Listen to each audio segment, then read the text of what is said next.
Welcome to the 8-Minute Rule podcast, where actual physical therapists share clinical pearls designed to create conversation around what's getting results in the clinic. No fluff, no Medicare stopwatch, only quality content. Welcome back to the 8-Minute Rule. We got Drew back here, fresh off vacation, joining Mark and myself. One of the things we're going to go through today is just kind of more of a specific case. Talk through just some clinical pearls. That's one of the things that you guys enjoy typically. What we're going to do, set up clinical case here. We're looking at a post-op ACL patient. They're going to be 4 weeks post-op. Range of motion is good, so we can kind of assume that they have terminal knee extension, flexion at least to 90 degrees, hopefully pretty close back to normal on that, and kind of the 110, 120 range, and minimal swelling. So those are going to be the things we're going to assume here. Mark, obviously you got a lot of experience in this realm. So why don't you give us a couple of key clinical pearls that you're looking at in this population at this point in time, kind of this 4 week period.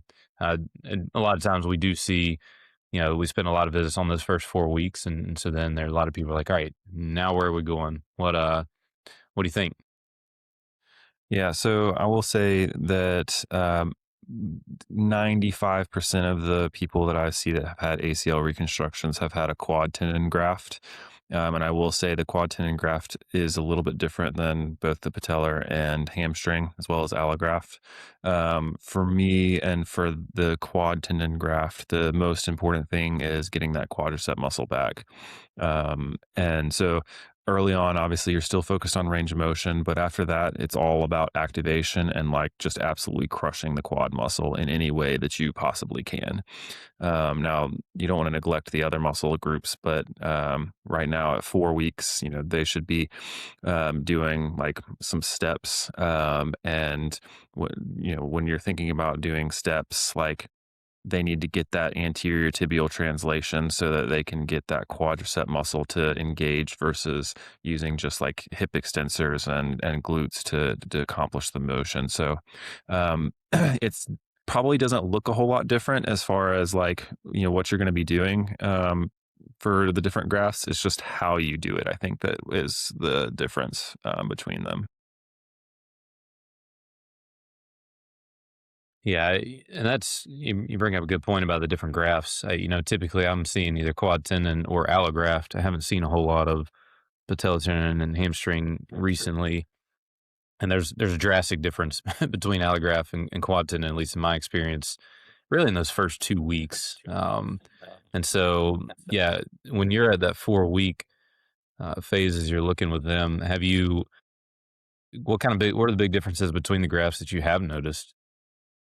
Well, like I said, for allograft, or like you said, they typically don't have nearly as slow of a recovery. They usually get the quad back pretty quickly. They usually get their range of motion relatively quickly. And just everything I feel like is expedited with the allograft. But it comes with its own drawbacks, obviously. The hamstring and the patellar tendon grafts, in my experience, and again, I don't see a ton of them. They're a little bit faster on the front end, getting back and moving a little bit faster. And then the quad tendon definitely catches up, when you're talking about 6 months out, getting closer to that 9-month mark is when the quad tendon graft really starts to pick up speed. Yeah, I I'm gonna think jump in, go for it, Drew. not as the expert because I don't see a whole lot of post-op. I see a few a year, and actually, Mark is my guy that when I have questions, I go to. So I want to ask you this, Mark. At that 4 week mark, things are going well. Oftentimes I see this patient wants to they're feeling good. They want to start pushing things a little bit more. What's the biggest mistake you see PTs and or patients make at this point in rehab? Um, At 4 weeks, the biggest risk you run into, I think, is progressing too quickly without the muscle activation and control to do it.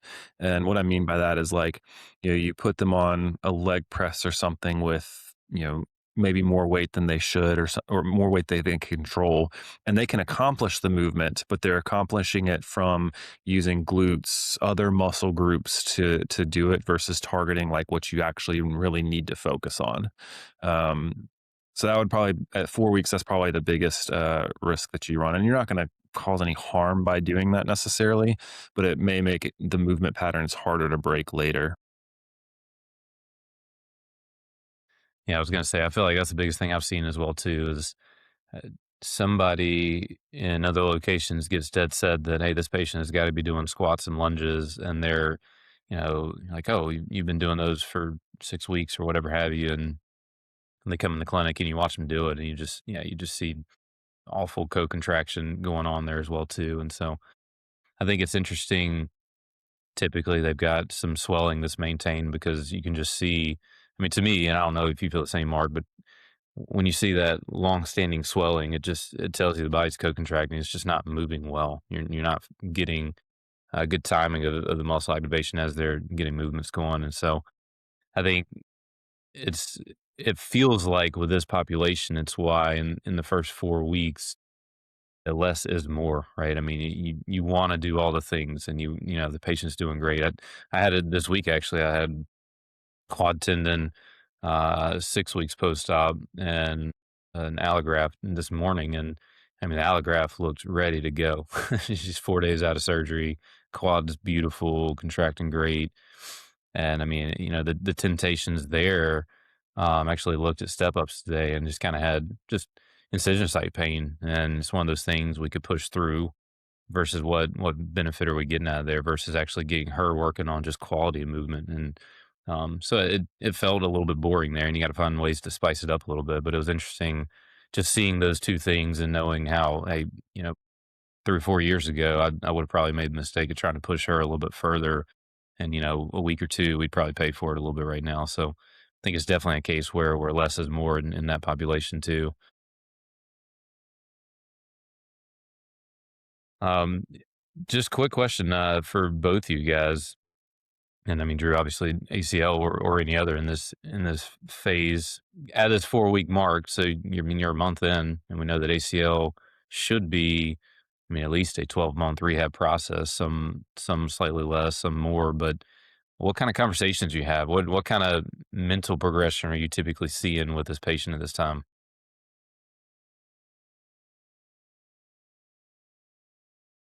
I mean, early on, it's great to have a mental health professional on board in some capacity because there's a lot that goes into, a 9 to 12 or longer rehab. And the framework, the mindset, it definitely matters. Now, I do recognize that not everybody has those resources, but it may be some conversations about, hey, this is a long haul. We're going to take it slow and steady. Like, you know, we're going to make progressions, hopefully quickly, but we're going to listen to your body and respect the progressions that need to be made when you have the strength and range of motion to do so. But um, you know, I do typically tell them like, hey, it's a 9 to 12 month rehab, but that doesn't mean that you can't do things before that point in time. And because, a lot of times when people hear that, it means like, man, this is going to suck for 9 months and I'm not going to be able to do anything. Well, that's not true. Like you're going to be able to reintegrate into things slowly.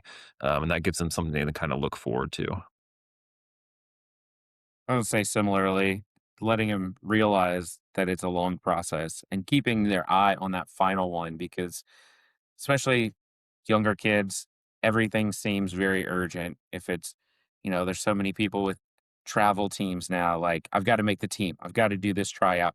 I have to make it. And if I don't, my career, right, is ruined without realizing like their career could be offset by trying to go back way too early and not being ready for it for multiple different reasons. It could be they're not ready performance wise, they're not ready rehab wise, and they're at risk for further injuries and even having some performance issues. But um, keeping a focus on like there's certain skills that you can continue to build your your overall skill. Whether it be whatever sport it is, it doesn't have to be running, jumping, all power. Like, what are the other things you can focus on to make sure when you go back, you are going to be better than you were when you came in? So, like, you're ready to go and keeping it on that big picture long term versus one season or the urgent thing that they always think about. Yeah, love it.